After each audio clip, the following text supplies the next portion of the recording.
Hello, Audio Marks, coming to you from the Sachem Public Library. Welcome to the Marks for Life podcast with your hosts, Jimmy and CJ, two casuals turned Marks wrestling fans, to give you a direct line to all things in the squared circle.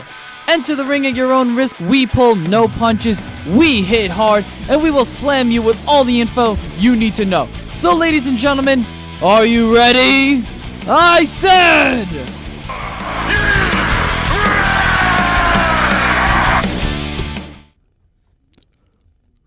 And welcome, Audio Marks, to the next edition of Marks for Life podcast. I am one of your hosts, CJ. And I'm your other one, Jimmy. And this week we're going to discuss the recent and past injured wrestlers that have Yeah, so we're going to talk about a lot of... Our main topic today, it's going to be titled Another One Out of Commission. And this comes off the heels of two injuries this past week, among other injuries that have popped up in the past year, actually. Yeah, past 1 or 2 years. They've been kind of a big deal. They've messed up a lot of potential storylines and really drained the lives of other talent as well. Yeah, it's been a lot of... There have been a lot of injuries that have been popping up, and it's been very weird, but we will get into that with our main event topic. First, just some quick podcasting housekeeping. We are now officially on YouTube. Took a long time of hard work, but I finally got us there. What?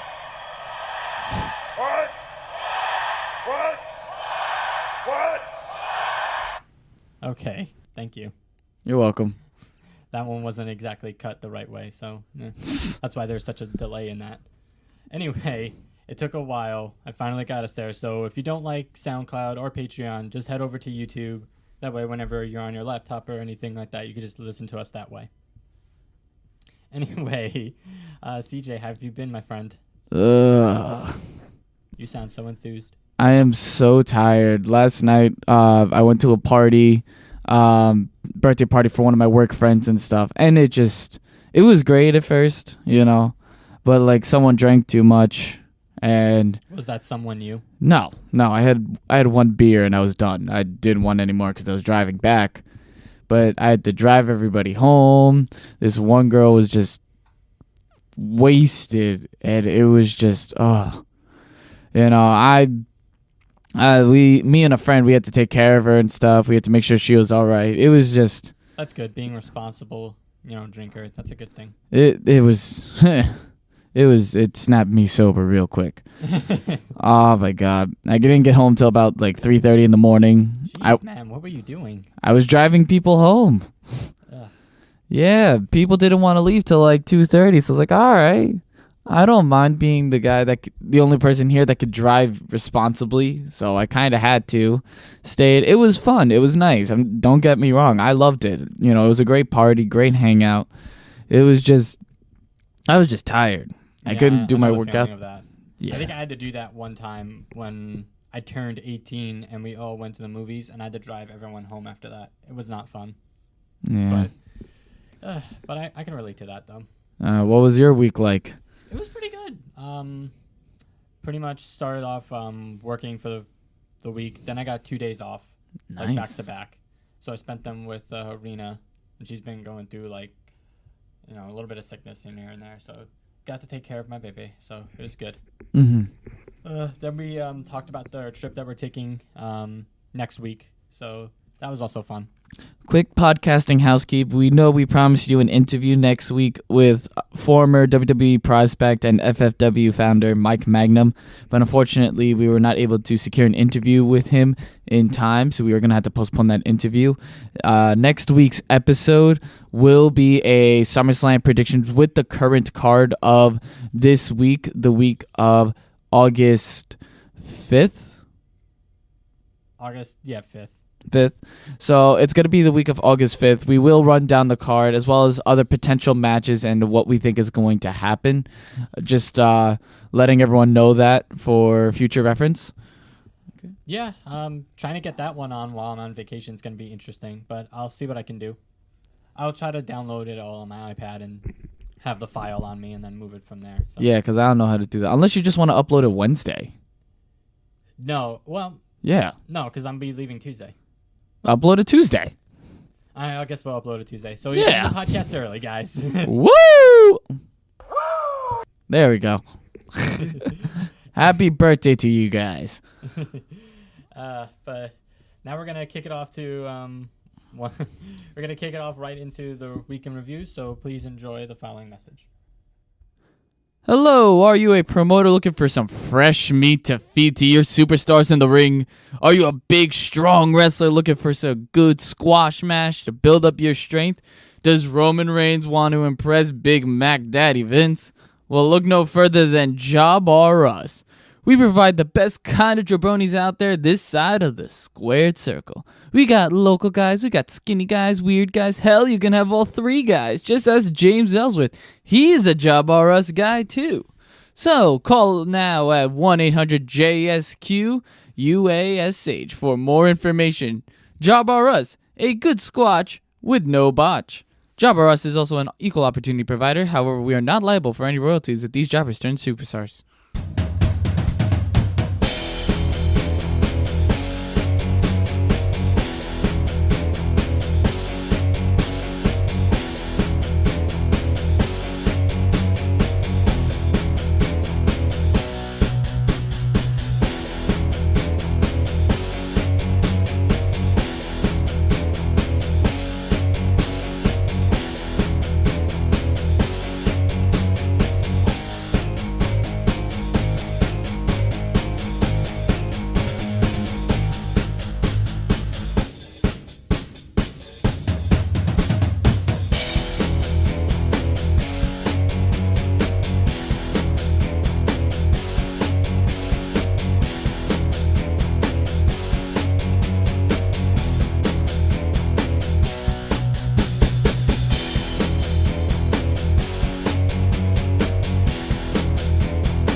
And we're back. Are you sure about that? I can clearly see that we're recording and. I don't think I'm here right now. Shut up. All right, Audio Marks, our first review of the week, we are going to be recapping Raw with our first main topic. It's going to be a Shield reunion, question mark. This all comes off the heels of Seth Rollins coming in to save Dean Ambrose after a beatdown from the Bar, Raw Tag Team Champion Sheamus and Cesaro. Then Dean Ambrose goes to give him a fist bump, and Seth Rollins says, nah. Well, yeah, because you got to remember earlier in the show, the exact opposite happened where Seth Rollins got his butt beat, but Dean Ambrose did not come down to save him. And last week, basically the same thing happened, but Dean did go up to save him, and then he was putting in the Shield thing. And it was a nice moment, though. The crowd certainly popped for that. Certainly the crowd enjoyed that. Now, the question is, what are we going to see with this? I believe that we are going to end up seeing a Raw Tag Team match between the Bar versus 2/3 of the Shield at SummerSlam. But the question is, how is this storyline going to play out? Are we going to get that Shield reunion people have been clamoring for ever since they broke up? What do you think? That's a definite possibility. I fall into that camp like a lot. I think we're definitely going to see a Shield reunion, and I think we're going to see the real Shield reunion with all three. That's my speculation. But when we do our SummerSlam predictions, I'll go into more detail into that because I have a whole thing I have planned out. Personally, I see this leading to a heel turn for either Dean Ambrose taking out Seth Rollins, or just for giggles, Seth Rollins turning on Dean Ambrose again. Again. Yeah, you know how funny that would be if he just burns him again? Yeah. Yeah, but then he's going to be all serious, and then it's going to take us out of the fun. Like, that moment's going to be fun, and then the following Raw is going to be like, oh, this is why I did it, and this is serious now. And then it'll be like, oh, God, come on, Seth. What? Heel Seth was best Seth. Yes, but I want heel Seth, heel Dean, and heel Roman together, because that's always the best. Nah. Don't give me that look. Yes, it was. Yeah. No, I get you. I just feel like I don't want a Shield reunion anytime soon. I want to keep holding it off a little bit. But hey, they got to compete with the Elite in New Japan. So I feel like No, if they the New don't. Day ain't gonna. Yeah, they are. Don't have to. They have the New Day for that. I feel like it'd be a nice thing to do. They have the New Day to compete with the Elite. I mean, how much longer are the New Day honestly gonna be together? Hell if I know. But I don't know. I think a Shield reunion right now, it's only been a couple of years. So I kind of want to postpone it a little more. And I still want that Shield triple threat at WrestleMania. So you really can't have a Shield triple threat if they're still all members of the Shield. That's true. So I'd rather my Shield triple threat first at WrestleMania. And then y'all could do whatever you want with them.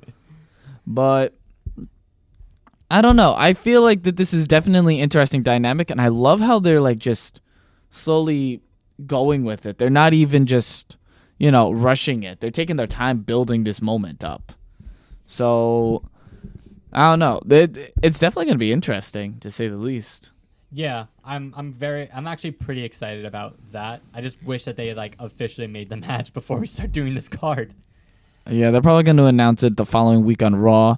But we are going to go in with the speculation that it will be a tag team match between The Bar and Seth Rollins and Dean Ambrose. Now, moving on to something a little bit more clear. Last man standing match between Roman Reigns and Braun Strowman. What a hellacious fight. I loved the finish. The finish was the best part. Where the hell did he come from? I don't know. He was probably ducking underneath the barricades. We're talking about Samoa Joe. Samoa Joe basically won the match for Braun. Yes, because he then proceeded to pop up out of the fans like a goddamn ninja, choke out Roman, and I'm just freaking out where the freak did you come from? You are a big 280-pound dude, and you just snuck up like there's no tomorrow. What the hell, Joe? That was awesome. He was probably ducking underneath the barricades hey, guys, I know you guys are fans. Do not say anything. Do not mark out. Oh Please, my for the love of God, do not mark out. I'm about to choke this fool. And it just worked. But I don't know how they cooperated with that, because I feel if that was me, I'd be like, oh my God, guys, it's Samoa Joe.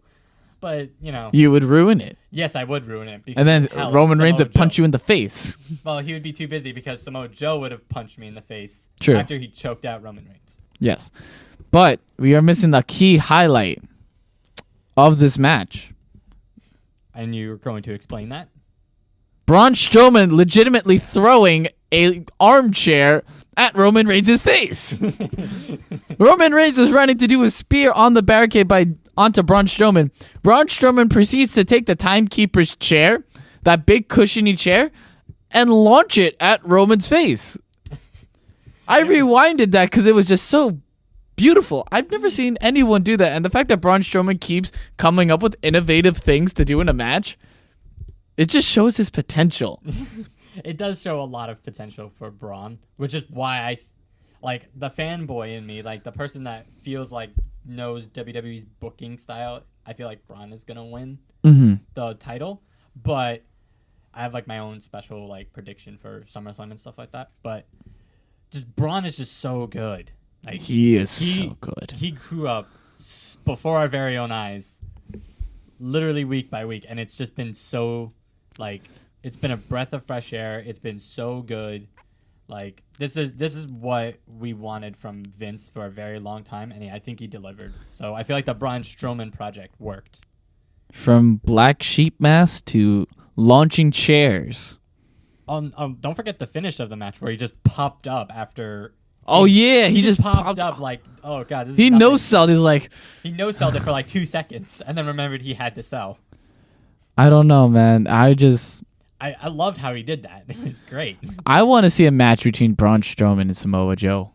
I feel like that's probably going to happen in the coming weeks before Survivor Series when Braun has the title. Mm-hmm. But I don't think Braun should still have the title. I think Braun should have the title at WrestleMania. I think that's when he should win it. I still want that. I know, but I feel like the card for the main event scene on Raw is actually it could go in 4 different directions.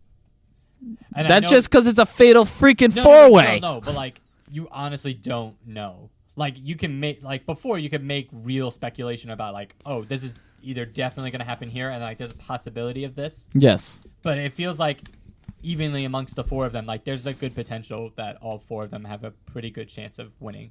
Yeah. So I have no idea. Except for Brock Lesnar. No, I actually think he does, and I have a lot of things about the whole Brock Lesnar situation. All right. Because if he does, when he does leave to do UFC. to do UFC, so he has to do USADA testing, which is Yes. the U.S. Drug Administration. Mm-hmm. And they do testing and stuff like that. How boss would it be if he just walks into UFC with the WWE title? I feel like I don't know. He'd have to talk to Jinder Mahal about walking with the Universal title. There you go. The Universal title. My apologies. Imagine Jinder How Mahal. boss would that be? Jinder Mahal versus Brock Lesnar. Oh my God, I am salivating. Shut up. You know what I mean. I mean, with Punjabi Brock Lesnar- prison match. Shut up. But I'm being serious, though. If he walks into a UFC conference or anything like that to confront Jon Jones with the WWE Universal title around his waist, honestly, how cool would that be? That would actually bring real legitimacy to that title. I think bringing real legitimacy would involve it being on Raw every week. But, I'm just old school. No, but like if he brings that to an actual UFC event to being like, hey, I can do UFC and WWE. How about you calling Jones out or something like that? And then they actually have their fight like in a year span or 2. I mean, by then he'll lose the belt, but UFC fans and WWE fans who would want to look at these press conferences for Jones and Lesnar would see that and be like, yeah, they're actually legitimizing this belt and comparing them to an MMA belt, which is actually a legitimate fight belt. So, I mean, what do you think? I think Brock should lose the goddamn belt. I think it should be done. He goes on to Bones Jones. They fight. Then they fight at WrestleMania. And then Brock leaves. Okay. We'll get into that in the predictions next week. God damn it. I miss you, man. I missed you a lot with that. Anyway, so let's talk about the women's title picture on Raw. Son of a freaking bitch, Bailey. Okay, calm down. No, you gotta keep a PG rating on this, my friend. You yelled at me before about this. I have to keep you in check on this. That's because you were dropping like S-bombs. And you're dropping the B one. How's that any different? Because they could say it on WWE programming. They would censor you out. Okay. Whatever. My argument makes sense and you know it. We are a wrestling podcast. We adhere to wrestling standards. Not Brock Lesnar standards. Because Brock Lesnar will just name drop stuff like there's no tomorrow. But women's title picture, right now, Bayley is out with a shoulder injury, so she cannot compete in her SummerSlam match against Alexa Bliss. So they had 2 triple threat matches to determine a singles match, number 1 contendership, the following week on Raw. Sasha Banks defeated Emma and Alicia Fox, and Nia Jax defeated Mickie James and Dana Brooke. So we're going to get Sasha versus Nia next week. What are your predictions on that? My heart, and I mean this with my heart, my whole heart, wants Sasha to win. Because, I'm not going to lie, their fight at, I think it was Great Balls of Fire. Great Balls of Fire, yes. I thought it was really good. And I feel like they have like that real heat chemistry, similar to Shawn and Brett. Okay. Between Alexa and Sasha. Like they have like semi-real hatred for each other, and then they have like a good chemistry in the ring. So I'd like to see more of that. But I feel like it's Nia's time. So I'm going to go with Nia Jax. You're going to go with Nia Jax? Yeah, because I feel like that's what I would want to see more. As much as I would like Sasha to be the champion all the time on Raw, no matter what, I honestly do believe that it's Nia's time. I think they're going to go with Sasha. No, I'm being serious. Because they left it with a count-out finish at Great Balls of Fire. Yeah, so they could redo that match and then slowly build the breakup between Nia and Alexa Bliss. Yeah, that's true. They could do that. I could see Sasha winning.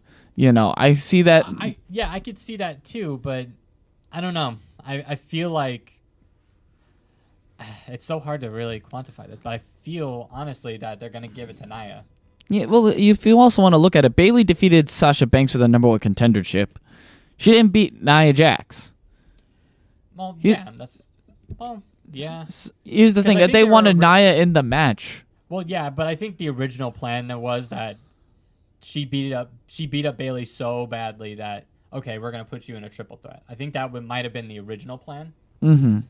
But now they're gonna do a number 1 contendership, and then I feel like Nia's just gonna outright destroy Sasha. Now I don't know to what extent, because it's a possibility that Nia loses at SummerSlam, because that's a possibility, and then we see like the Sasha Alexa thing progress into Survivor Series, because that would be cool too. Or what about a triple threat? I don't know. I feel like it depends on what the finish is gonna be like for next week. I can see it being a triple threat. You just throw all 3 of them in there and let them tear the house down. But it brings to question that there's only 4 main players in the WWE Women's title picture. You know, you have... Well, I felt like we saw some shining stars during those triple threat contender matches. Like that's Emma, where I was going with this. You know, Emma and Mickey, in my opinion, were the highlights of both of them, other than the 2 winners. Oh yeah, that's where I was going with this. Emma, the crowd was so behind her.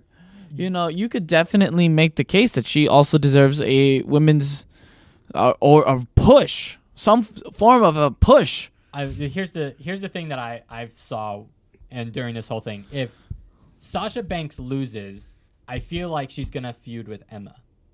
I don't know why, but I feel like that's my strong my mark kind of like brain in the back going, that's a possibility, but I don't want to say it to the airwaves that I want this to really happen, other than the fact that I just said it now. But I don't know. There's just something in me that I feel like, oh, okay, they're gonna go with this, because that'd be a really cool story to go with. Yeah. And then Mickey, I don't know what's going on with like all these the only 3 veteran actually women, because there's Alicia Fox, Natalya, and Mickie James, but they held off pretty good matches. Yes. And they're getting really good opportunities. And like during that match with the triple threat, Nia, Mickie, and Dana, she kind of pulled like some of the old diva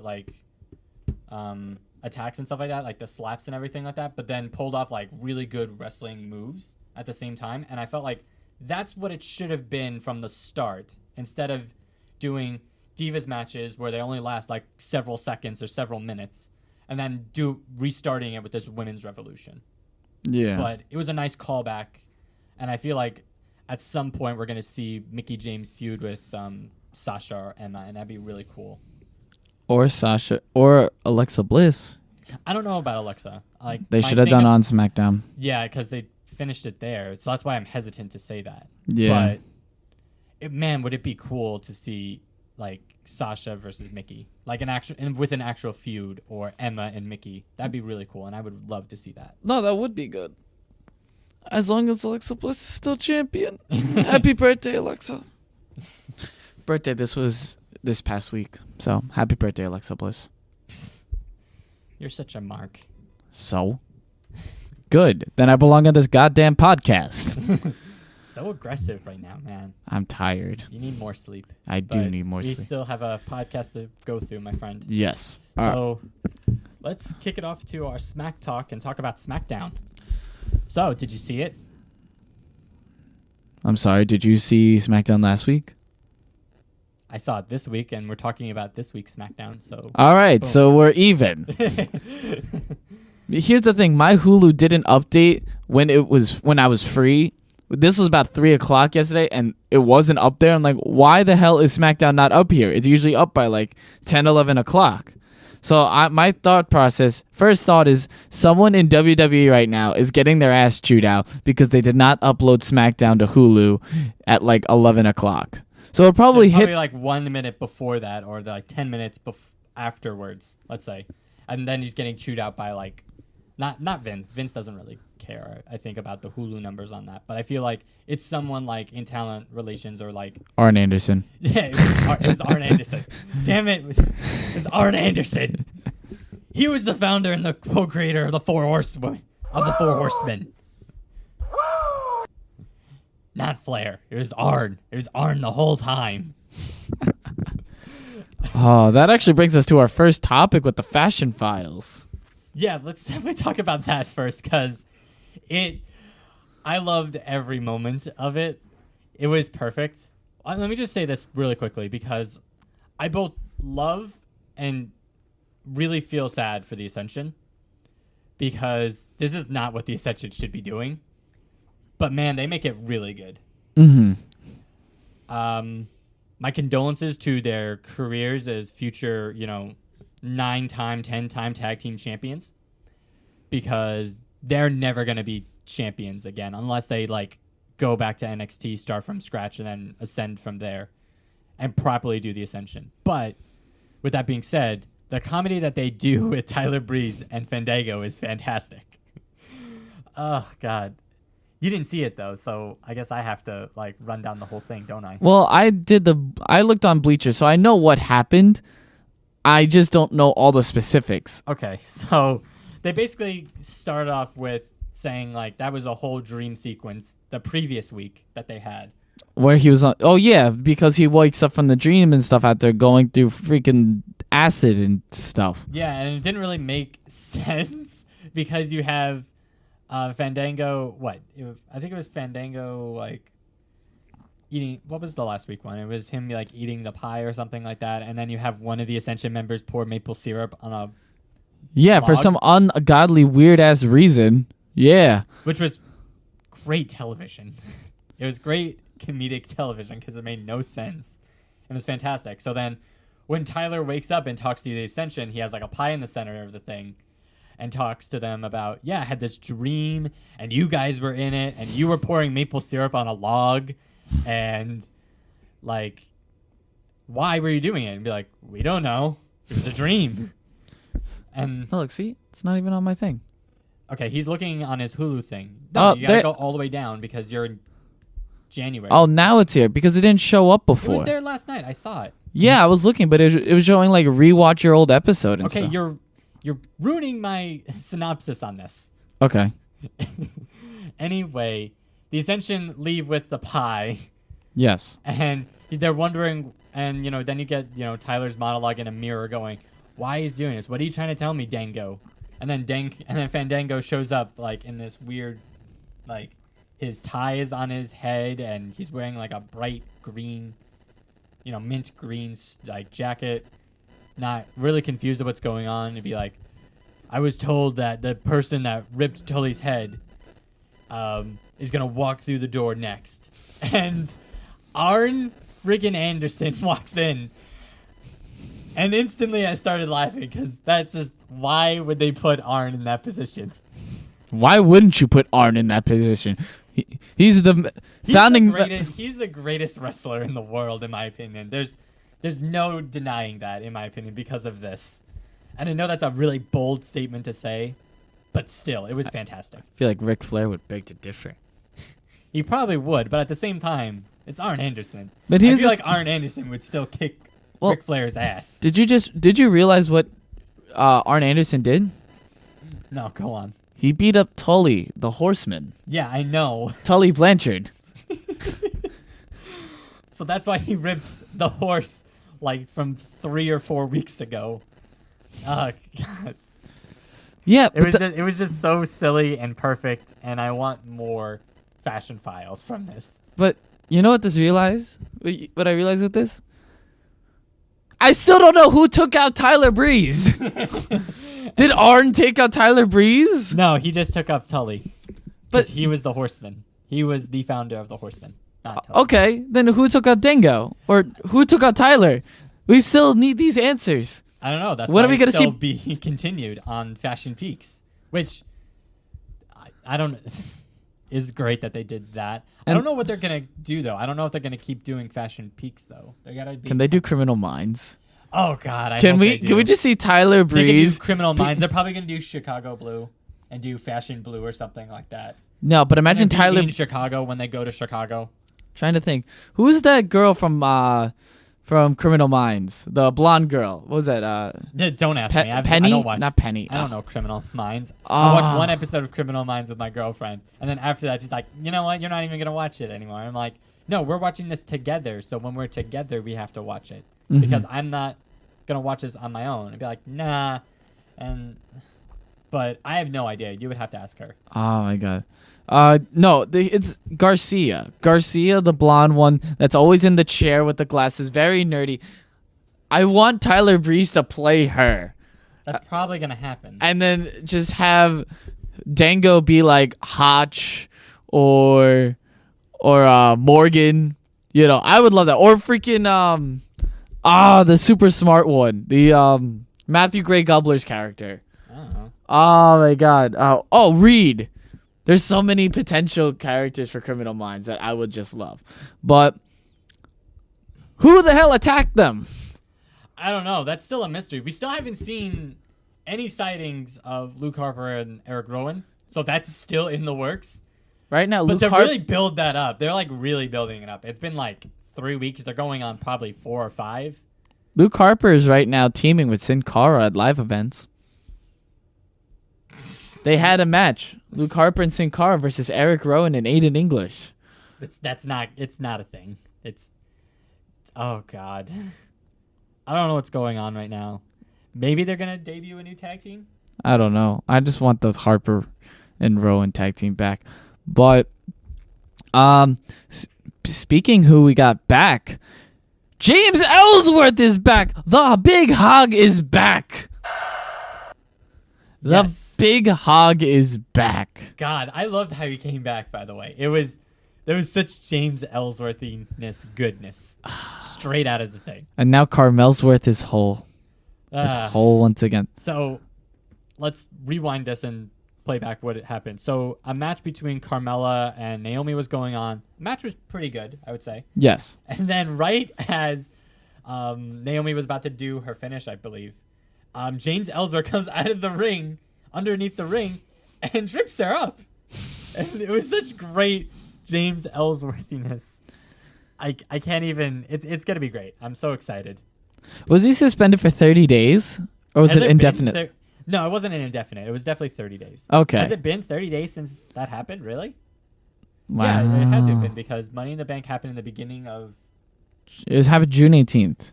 So it was right in the middle of June. Now we're in August. Now we're in the beginning of August. So yeah, it's definitely been 30 days. Okay. So it plays out. But, oh God, I've missed James Ellsworth so much. A little jobber that got squashed to make Braun Strowman look amazing became... How does one do that? I don't know. Let's ask Job or us. I mean, they got so many. I mean, clearly that's what WWE did. They called up Jobbers R Us. They were listening to this podcast to be like, yeah, we're going to need James Ellsworth back. Yes, thank you.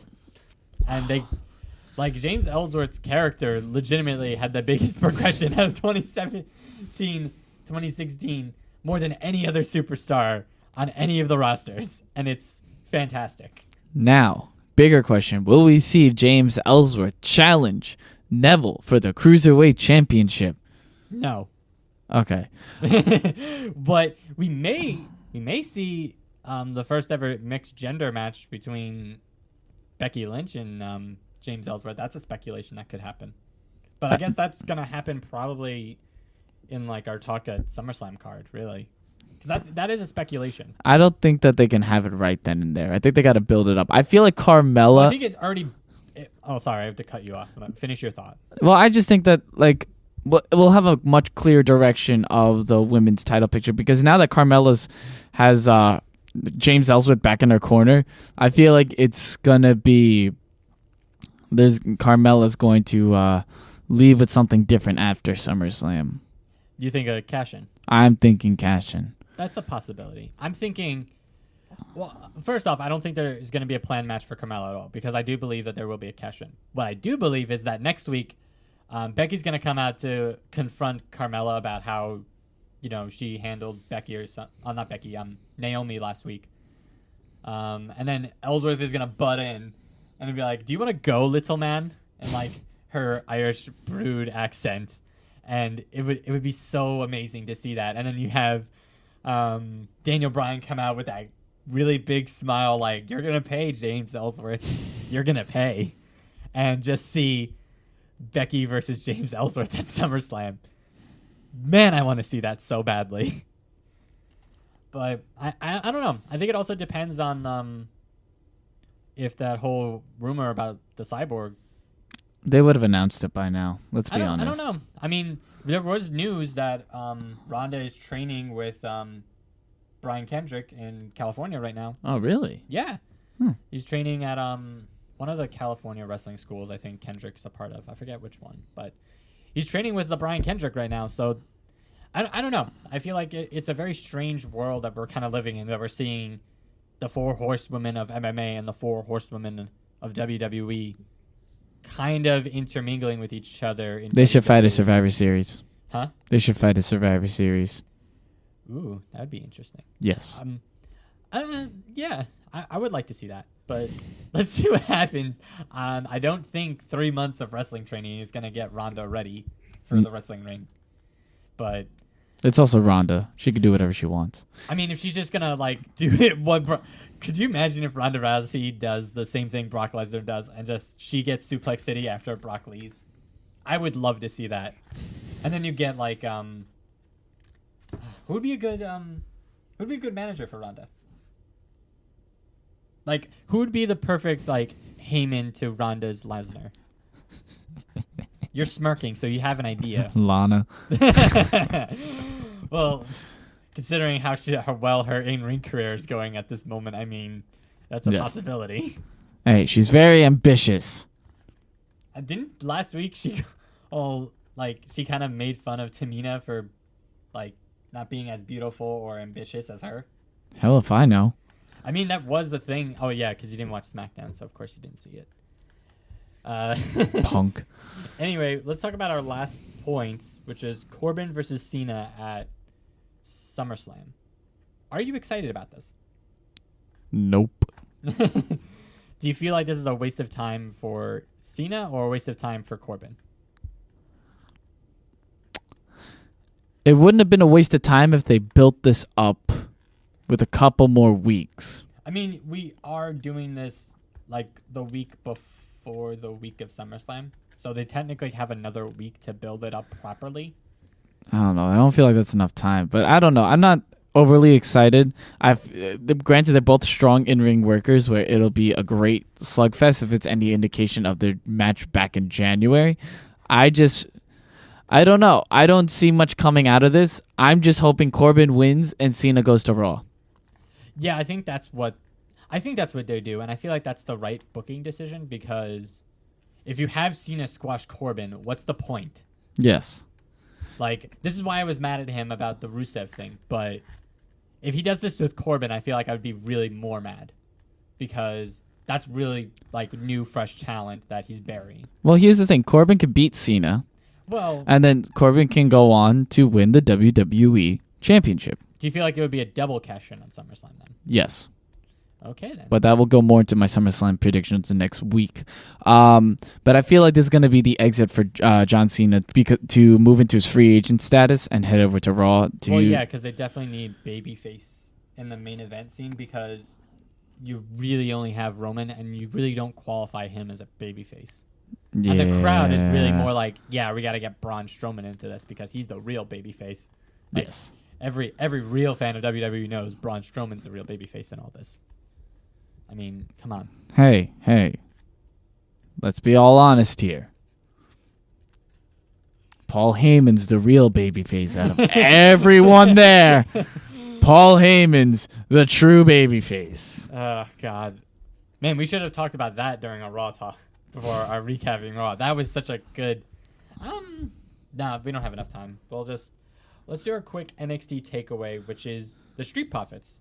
I don't know if you saw that, and judging by how much time you really had yesterday, I don't think you did. Hey, I told you I was excited for the Street Profits. I'm not gonna lie. The people were hyped for them. I was pretty excited. Well, you know what they did was they did house shows with them first. Yeah. And then introduced them, which is the right way to do it. And I feel like they did perfectly for what exactly they did. Let's see. Street Profits were doing good, so we got another tag team. But they have a babyface tag team, so that's actually much better than what they thought. That's another tag team for the Classic that's going to come up after this month. I think that they might be doing Authors of Pain as a babyface. Well, I think if you're comparing it to what happened to Sanity versus Sanity, even though more people love Sanity more than the Authors of Pain, then yeah. But I thought if we're going to jump into that really quickly, how they did like that jump and then the return of Eric Young, I thought that was really cool. Oh, yeah, and then they freaking handcuffed him to the No, they rail? zip-tied him. Zip-tied him, excuse me. Zip-tied him, and then... what was that? Doesn't he drag the... Yeah, Akam like rips like the barricade that he was attached to off, and like you see him struggling in the ring, getting this thing in there. You can't not root for that. I'm sorry, but that's pretty like I'm not gonna lie. Like I feel like those two are like the new Gargano and Ciampa versus the Revival for SummerSlam, and I'm really excited about it. Let's see what else has also been happening on NXT. We got an announcement. Aleister Black versus Hideo Itami at NXT TakeOver Brooklyn, and me and my friend here are extremely excited. How do you think this is gonna work out? Stupid idiot. It's gonna be great. Do you think match of the night? Stupid idiot. Yes, it's gonna be match of the night. Well, there's also another match. What was it? Cien Almas versus Gargano, and I feel like that would be a good match too. Really? Aleister Black versus Itami's got my it's pick. gotta be. That one's clearly the favorite. I'm more of a Ciampa guy. Oh, really? Okay. You heel. I don't know. I'm not a big fan of Cien Almas. I'm not a huge fan of Gargano. I feel love like the introduction to this new management type that Almas has now has brought a kind of spark to his character. I like the playboy, I don't care attitude, and the fact that he's tied down now and kind of like whipped. I don't know if he's tied down. I feel like it's more... He's whipped. All right. You need a whip thing on there. But I don't know. I feel like Itami and Black is going to steal the show. So a two hard-hitting, in-ring are we going to technician. get like a strong style type match similar to Zayn versus Nakamura at last year's TakeOver Yes. before WrestleMania? Because I really want that, and I feel like that's what we're going to miss. But also at the same time, if we get that, I feel like then the match for Nakamura versus Mahal won't do that. Well, that's also because you got Jinder Mahal in the WWE Championship title picture. Well, no. I feel like that's a bit of a hatred on Jinder. Jinder's been doing pretty well. I feel like with Randy Orton, they had like zero chemistry, which is why it didn't work out. Yeah, but here's the thing. Aleister Black and Itami both play that strong style technician. Mahal plays a more ground-based offense. Yeah, but wrestling I feel like holds and stuff, old school. Yeah, and slams and stuff like that. But I don't know. I feel like... He's not going to go strong style. Well, no, Mahal won't, but I feel like to really counteract that whole like power style, that whole grapple ground style, Nakamura's got to bust open with the...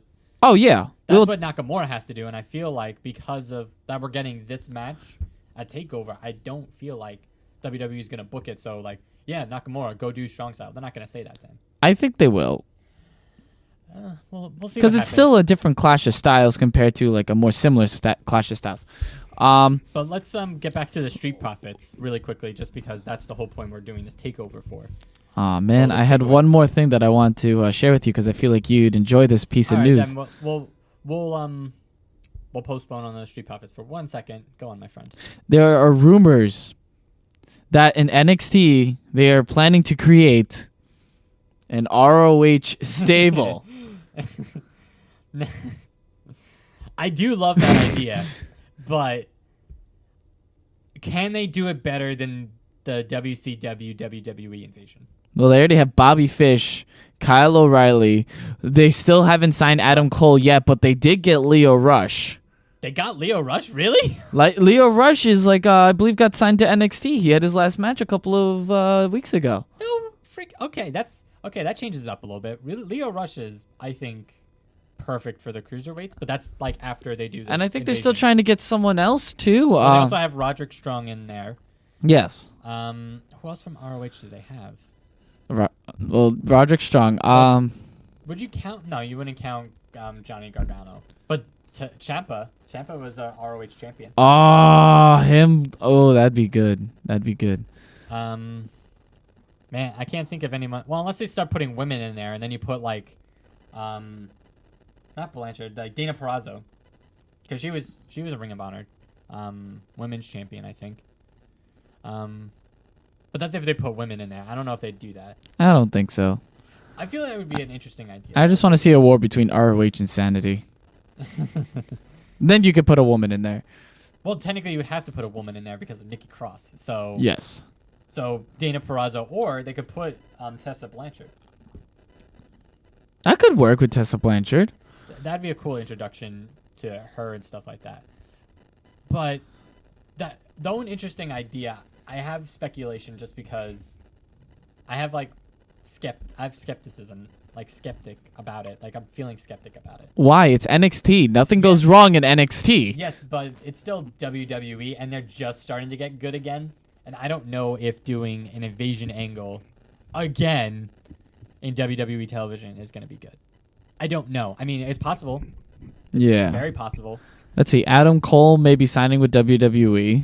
I think he will. I don't think he's going to pass up that kind of money. He just left Bullet Club, and there was a huge amount of money for that. We forgot about Nigel McGuinness being. Imagine him commentating for the ROH stable. Or being the manager, the mouthpiece for it. Oh God, that'd be so good.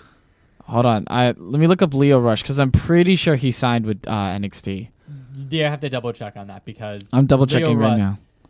But I heard I feel a whole. Leo Rush would do that, but at the same time, like if I feel like it's very ambitious for WWE to go right for Leo Rush. Leo Rush is like brand spanking new talent. Yeah, but then you can mold that. That's the thing. Imagine. I know that. Grab them while they're young. It's an ambitious move because WWE hasn't necessarily done that, so that's why it's ambitious. July 9th, 2017. Okay, so man, they got some pretty interesting key players. He's been offered NXT deal. Let me see if he took it. But let me just getting back to the takeaway for the Street Profits though. They're definitely an ambitious team, and I would very much like to see him in the Classic, and it definitely against. Okay, he's showing me an article. Would you like just share with the podcast world? He is currently signed to WWE and will soon be appearing on the developmental territory NXT. So Leo Rush is signed. Yeah, he's definitely signed. So that's maybe after Takeover, or the next Takeover after Survivor Series. He'll probably debut somewhere between that. But Street Profits, do you think they should be in the next? How do you want them to play out? I feel like they should have a strong presence in the Classic, like Final Four. So what teams will we have in the Classic? Let's see. We have Authors of Pain, Heavy Machinery, Sanity. We would have Street Profits, Kyle O'Reilly, Bobby Fish, TM61. Yeah. So that's 6 teams. So we still have time for a couple more. Yeah, but then they'd probably mix in like I don't know. It depends Ascension. on how they'd probably throw an Ascension in there. Like, okay, guys, you're done with Tyler Breeze and the Fashion Files. Time for you to go back to NXT and really reclaim your throne. Yes. I would like to see that. That would be good. I don't know if they would win though, and I don't think I would want them to, but I would definitely want them to have like a strong presence, and then go into like next summer maybe being the champions. That'd be cool, but that's still hard speculation. But Street Profits, I think, is a good team to have down there. They're a good baby face. I really like their gimmick. I'm happy that Dawkins is now getting cheered. Yeah, I know. I really liked Dawkins when he had like that original tag team that he was a part of. I forgot with Sawyer Fulton. Yeah, before the whole Sanity thing. I forgot what that was. Like their team was good, like in ring style, but they just didn't have like character or connection with the crowd. But I feel like with this new guy, what's his name? Montez Ford. Like I feel like that's where it is. It's like Crime Time Jace. Yes. So I don't know. It's a good thing because they definitely need baby faces, and this was definitely the best thing that they could have done. So anyway, That went pretty good. But we're going to go jump right into our main topic for the week. So please enjoy the following. Hello, Audio Marks. I'm here to talk to you about Patreon. Patreon is a website dedicated to giving more power to the content creator and their patrons who support them. By giving them an avenue of direct support, these creators can create any kind of art with Patreon. Music, drawings, videos, and yes, podcasts. There's no middleman. So please head over to our page on Patreon, Marks for Life Podcast, to support us with a $2 donation. With this donation, you can get all of our podcasts on our page, and you can get a special shout out from ourselves, Jimmy and CJ. Or you could just do the regular dollar donation just to support the podcast. Now back to the show, Audio Marks. Thank you very much.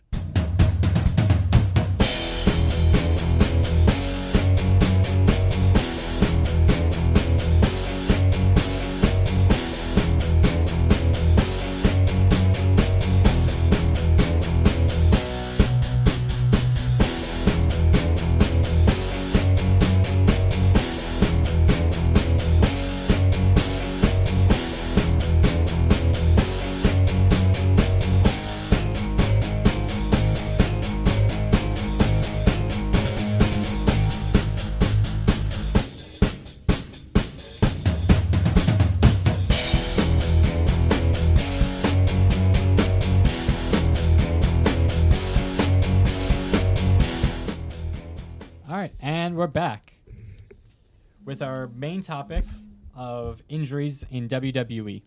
Now, this comes off the heels of 3 injuries this past week along with a scary botched move, which could have led to an injury. So we have these 3 injuries. We have Bayley suffering from a shoulder injury last week on Raw. Scott Dawson of the Revival suffering a torn biceps, which sucks because we won't get the Hardys with him. But hopefully it'll be just a 4 to 6 week injury and he won't require surgery. Let's be praying. Buddy Murphy just suffered an NXT an injury on an NXT live event. And John Cena almost got injured by Shinsuke Nakamura due to the botched What was it? what was it? Reverse exploder? Yeah. So that begs the question, coupling this with the past few years of injuries, we can list them, which I really feel like we should. We should list all the injuries that happened even in the past year alone. Well, last year wasn't the worst year for injuries. The year before that, though.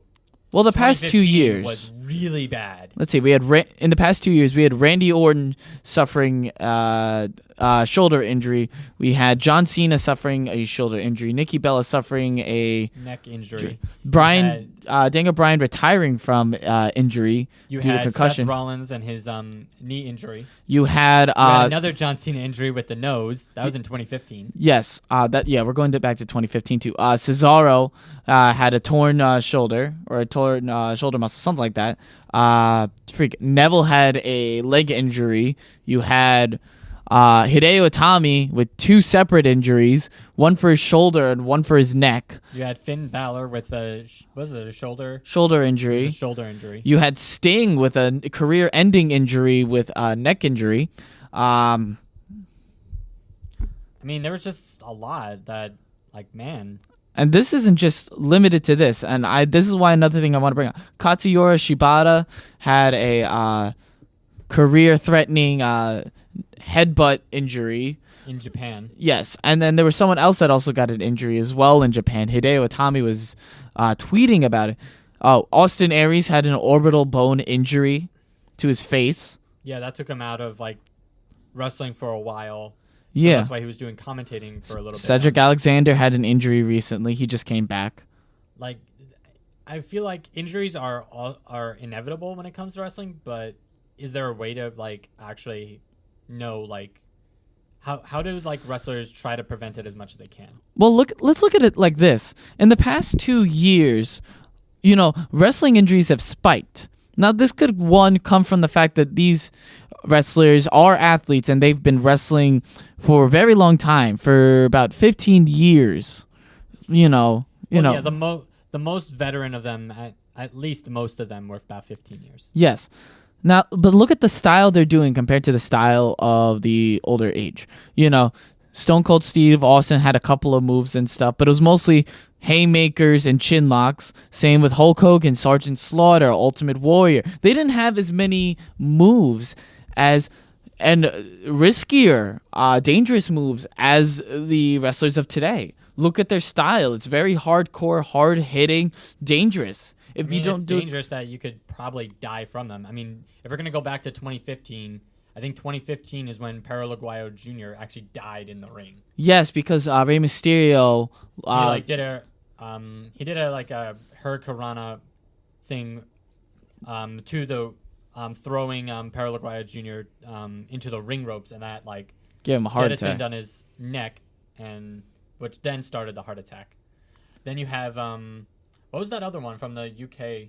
The Chris Travers. That was Yes. Chris Travers. He died, I think. I forgot No, he didn't die from an injury. He died from Disease. Yeah, he died from disease. My apologies. But the point is, that it's very rough style nowadays in WWE. And not just WWE, but all over the place. It's not very, I don't want to say safe, because they could perform these moves no problem. I forgot Tyson Kidd had a career-ending injury with Samoa Joe, and that came after a botched muscle buster. But look at it this way.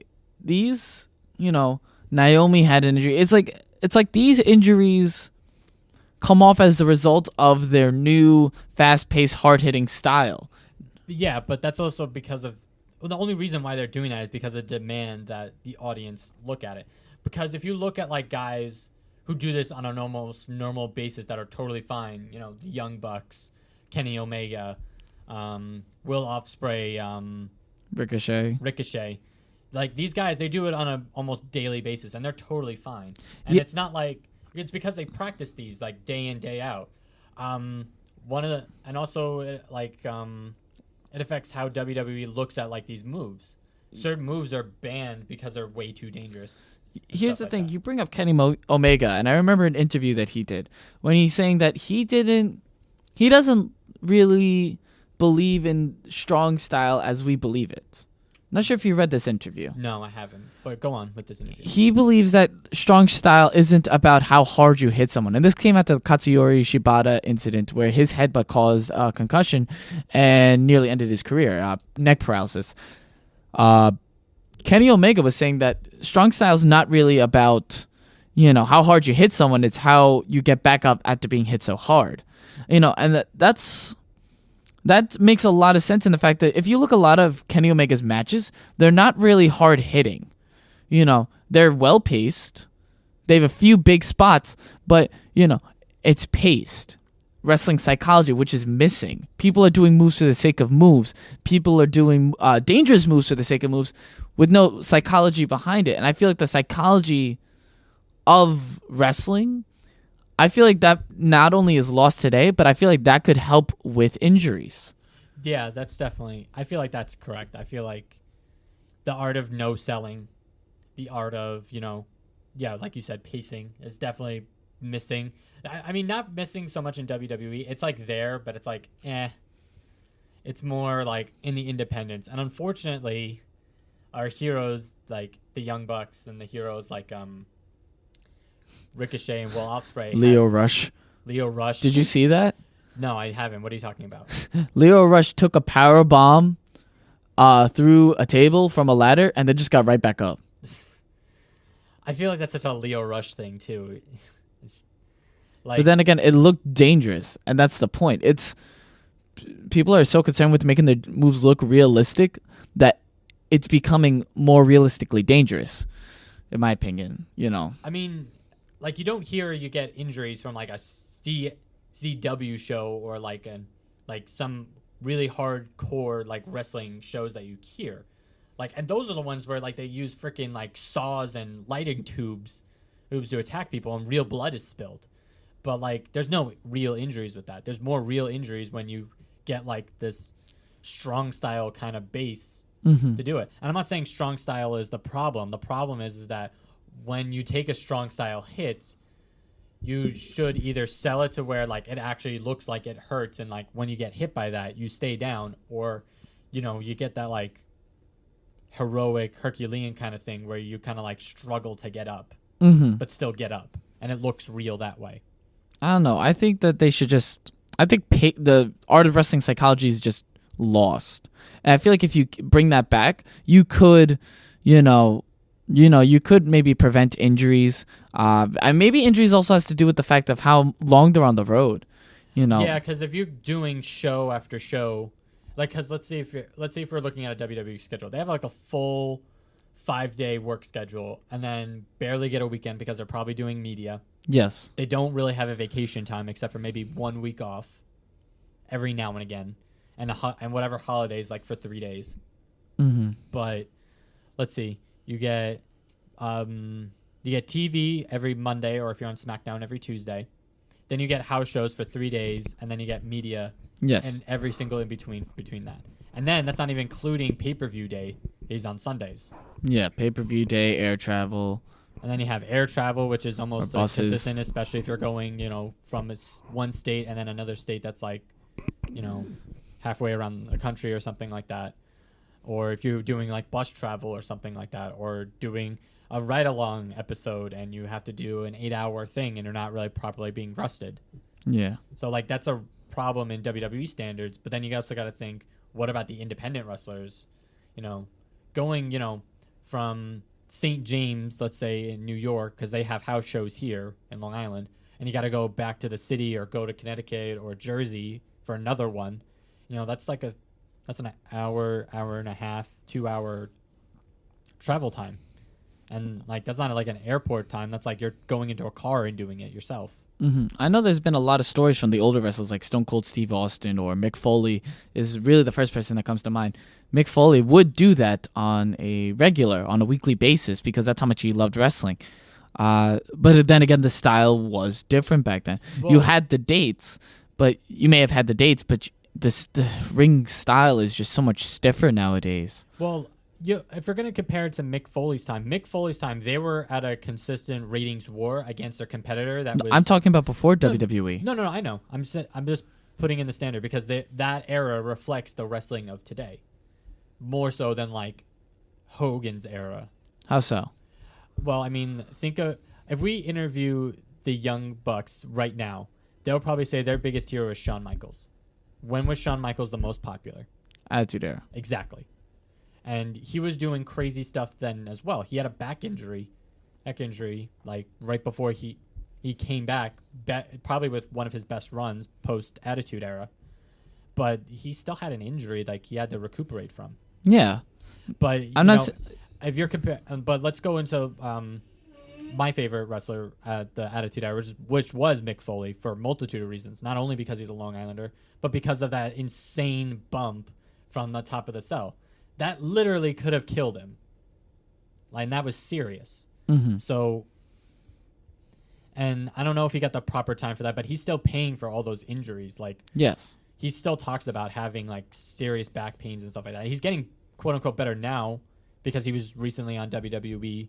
He just come back from a surgery and he's doing independent shows. So, I mean, he's taking time for that, but like that's still like affecting him, like physically, and like. With some of these younger wrestlers, like that's going to probably happen to them at an even quicker pace because they're doing it almost on a daily basis. Mick Foley only bumped off the cell twice in his career. Yes. And then you have, someone like Matt Sydal doing a shooting star press like every single time because that's his signature move, which is a banned move. And the only way WWE would allow him to do that in WWE back when he was Evan Bourne is if he could do it 100 times. And he did. Thinking about that now is crazy, but it's still a dangerous move. That move almost ended Brock Lesnar's career at WrestleMania, and he swore he would never do it again, even though doing that move made him one of the most amazing athletes in WWE at that time, but still incredibly dangerous. You look like you have a point. No, it's just I don't know. I'm just a firm believer that the style of wrestling nowadays is just very stiff, and I can understand that being reflective of the Attitude Era because they want to, and also the fact of how wrestling is treated nowadays, how it's looked at nowadays. Back then, being a wrestler was cool. Nowadays you have to. Well, between like the time post Attitude and like I would say maybe 5 years ago. Well, here's the thing: they're fighting to be treated like real athletes. Yeah, definitely in Japan, I feel like they are. Yeah, I don't know about here as much. I think in here. I think they're trying, but I don't know if it's really working as much. Yeah, but that could also be a factor to why they're so hell bent on making these moves look realistic, and they want to, they want to be taken seriously. It's a different mindset today. Well, go on with your point. I have another one to make after. It's just, I don't know. I feel like a lot of the mounting injuries not only come from the schedule, but the bumps taken, and then of course some injuries are just you really can't control that. Like something like Bailey's injury, where she was thrown into the barricade. Stuff like that just happens.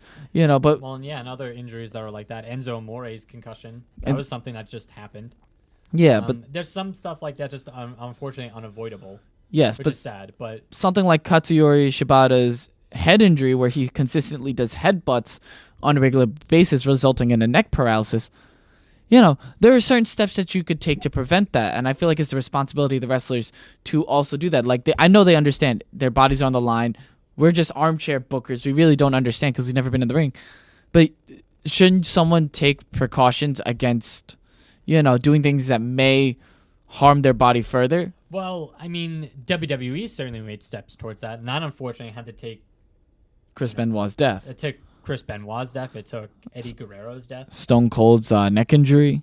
Yeah, and I mean, so I feel like their policy for taking care of injuries, concussion protocols, and substance abuse and wellness policy for that has really progressed, and I feel like they've done a good job with that. But at the same time, there should be more in athletic medicine to help recuperate better, and also they should allow for more rest time, because the only reason why they don't get more rest time is because they're not actually employees; they're contracted workers. Yes. So they don't get the same benefits as an employee would.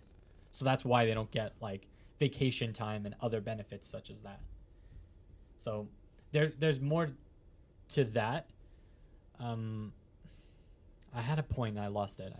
That I wanted to make right before you were talking. Do you think making them employees would decrease the amount of injuries they have? I feel like it would give them the needed rest time that would stop injuries a lot more.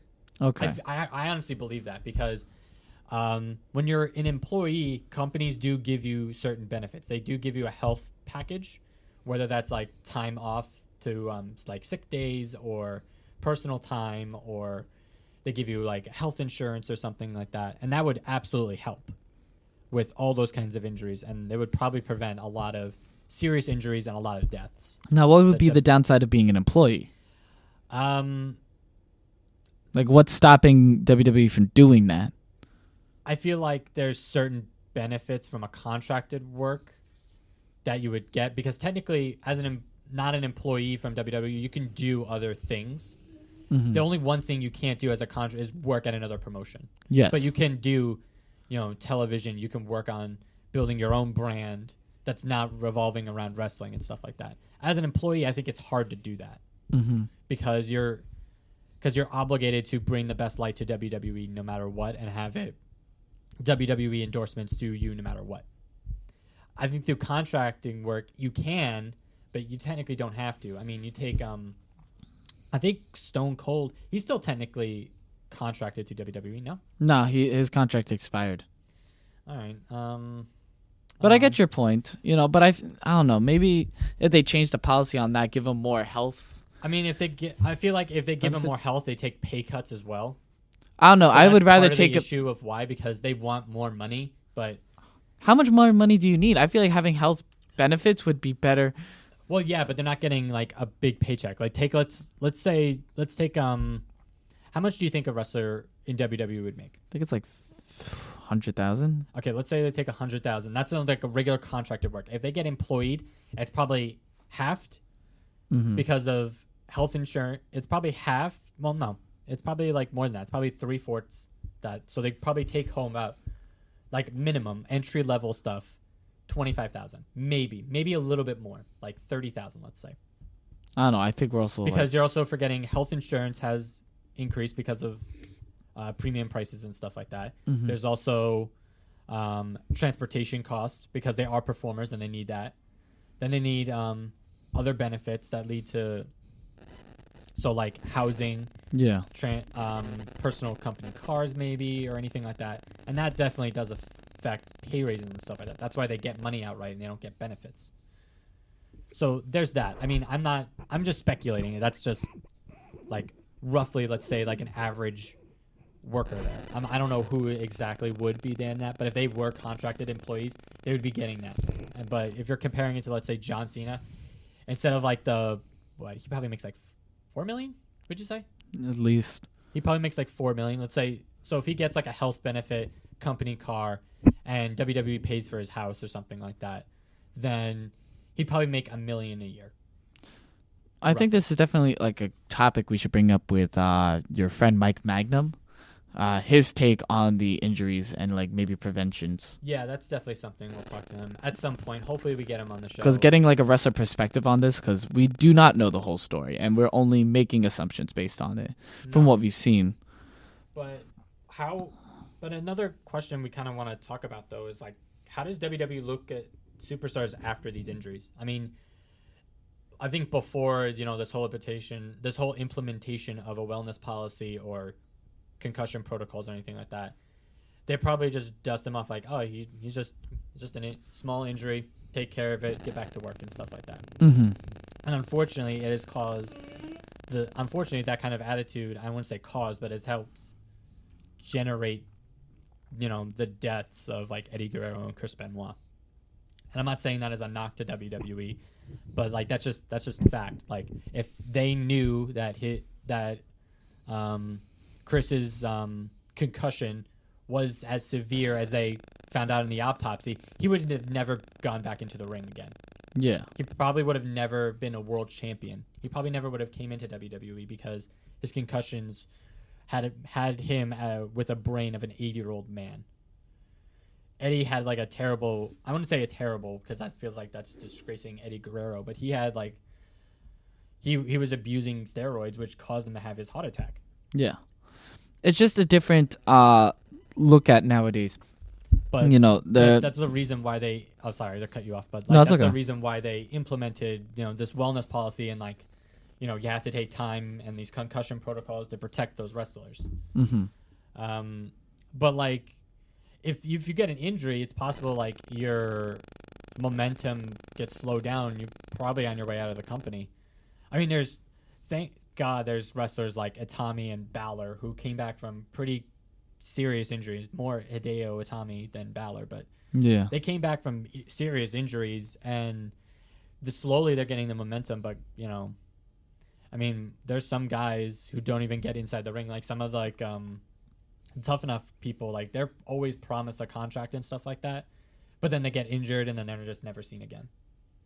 And I don't even know who they are. That's just how much they don't get any TV time. They don't get any remembrance. So there's that. What's your take? I think that they have changed it nowadays. I think that WWE has definitely learned. I just feel like there are just still steps that they can take. That's because what are some of the what are some of these steps that you want to see? I have one, but I want to hear yours first. The only thing I want to have them do is just rest time. That's the only thing I feel like that they should offer is just maybe a week or two of rest, if not like every 6 months, a year, just so this way they can recuperate and recover their bodies.